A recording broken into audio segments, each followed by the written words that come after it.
so incredibly honored to be a part of this amazing conference. Thank you so much to the organizers for having me.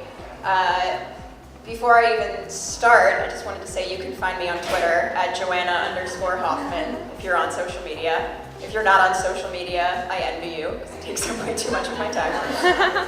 So I'm going to do one more performance-based poem, and then I'm going to do kind of a more page poem that I think is a good segue into the next panel that we're going to see. So this poem is called Pride. The summer I turned 14, my grandmother got me smashed at a wedding in Jersey. Somewhere in between the third glass of champagne and the fourth ABBA song, she turned to me and said, "Someday, Joanna, you're gonna have a wedding just like this. And when you do, please don't let them play any disco." I didn't know how to tell her that I probably wouldn't be having any wedding at all. That I wore these bones like a voiceover when really I was in love with my friend Kathleen. I thought just maybe, if I held this itch underwater long enough, it would float up blue. Tried to claw the want for my voice every time Kathleen asked what I thought of her boyfriend, tearing all the power cords from my drive-in imagination and burning every lamp in my throat watching her.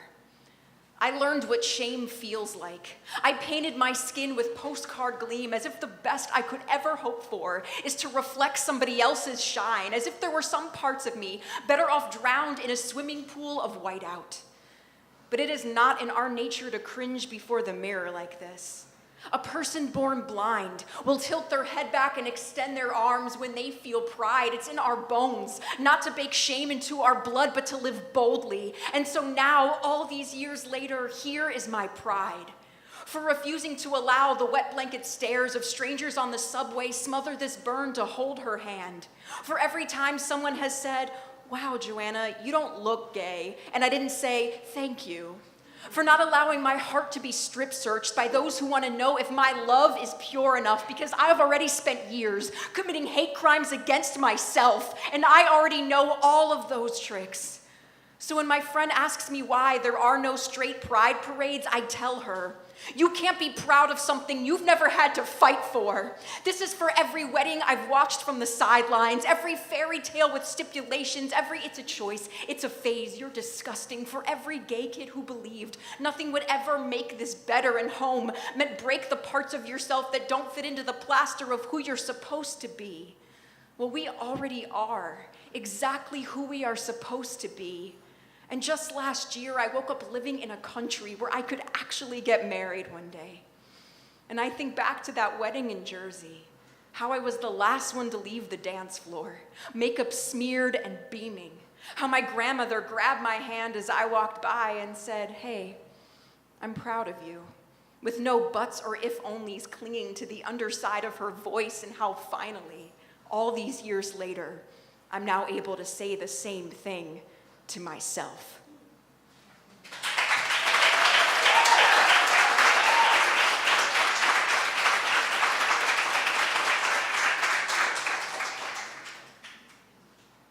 And so in the spirit of the next panel being about feminist media, I thought I would share a short poem kind of about my own experience learning to find my voice as a woman and as a writer. In third grade, I hadn't yet learned that boys don't like it when girls outshine them. That silence is the first magic trick for girls who know best how to fill a room with noise. At that age, I was fully who I wanted to be. The class clown, the storyteller, the one with raps about her pet cockatiel and monologues about the book Babe the Gallant Pig. And when I turned my monologue into barely legible scrawl and turned it into my third grade teacher, Mrs. May, the next day, she left it on my desk and had written in bright red pen, "Wow, Joanna, you're gonna be a writer one day." And at the time, I didn't need anyone to tell me that I was ever gonna be anything more than just the funny kid. But later, when on the first day of 5th grade, I made the conscious decision to fade into the echo of the boys' laughter. And like walking into the jaws of a hungry riptide, there was no turning back. And in the years that followed, when I wasn't the loud girl or the funny girl or the girl who was good at sports or art class or math class, I would remember Mrs. May's note.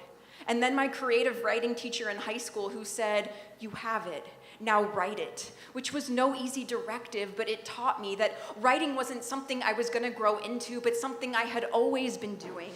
That even in the times when my identity seemed like a story someone else had forgotten to finish, I was always a writer. Even before I knew how to translate the music in my head to the English language, and even before I learned the untruth that I had nothing to say. Thank you.